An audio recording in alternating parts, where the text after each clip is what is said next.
If you're under the age of 18, the content of this video is not intended for you. Please stop watching now.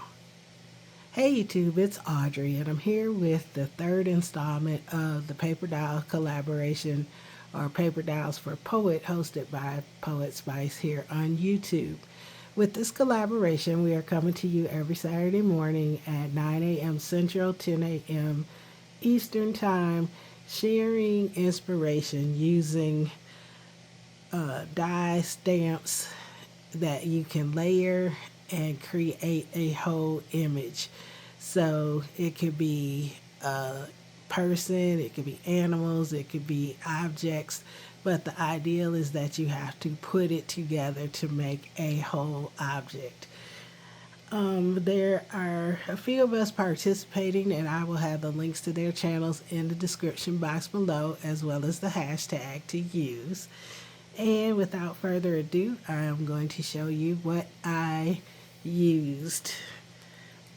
Excuse me. I have another of the KI paper pads that were from like 2014.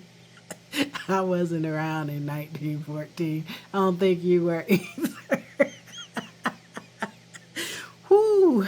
In 2014, from Tuesday morning, I mean, when these came out at $1.29, I bought all they had, and it was kind of probably like 25 of them. So I had pulled a couple of them out and have been using them. So I'm going to have to get to the other ones at some point, but at least I'm using some pattern paper, which is something I also want to work more on. So I used that. I got this new stencil from Simon Hurley and Spellbinders. It actually goes with the coneflower die that he came out with, or not die, but embossing folder. And this is used as a background, but I just used the stencil.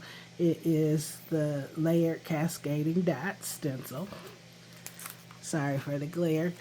I used the Essential Stylish ovals from Spellbinders. I used a couple of those. And then the star of the doll show today is this small die of the month from Spellbinders from August of 2023. I have never used this. I've had it all this time, and I decided this is a good time to pull it out. So this is the die that I used to make this card. Now, right now, I do not have a sentiment on it because I'm not sure what I'm going to use it for. But it can be a birthday card, and I can show you a couple examples of things. But I used a piece of paper from the KI Memories pad, and the thing about that is that it's printed on one side and solid on the other, so it matches the print perfectly. So that was a good thing. So you could kind of see like the underside of the dress. The lady is sitting on a swing, and I decided to give love to my gray hair sisters out there and use gray hair on this particular doll this week. The hat is the reverse side, and then I just added white to pick up the polka dots in the dress. The swing is made out of Crafter's Companion matte silver and glitter silver. Wanted to add a little shine and a little sparkle. So the strings from the swing set are glitter. I lightly used the stencil on both the light pink layer and the dark pink layer. Now with the dark pink layer, I put the stencil with the largest dots first and the smallest dots at the bottom. On the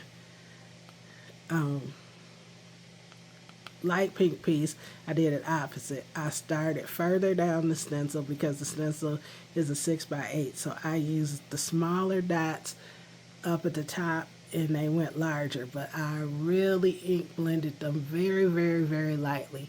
And with both pieces, I used Pink Fresh's Ballet Pink ink, as I just wanted a hint of something to give the card a little interest. So far, the inside is still blank, but I will be putting an oval this color on the inside when I decide on what the card is going to be and what the sentiment is going to be. Then on the back, it's just my information. So, as I said, I don't know what I'm going to use this card for. I was thinking that I could get some stacked sentiment here to place in this area, or I could still use strips like on the card that I used yesterday. I have a few of them left that I had cut out.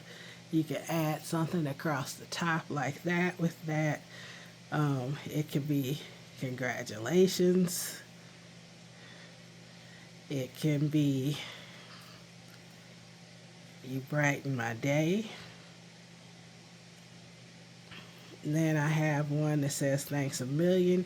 You could put it up there, or that one is shorter.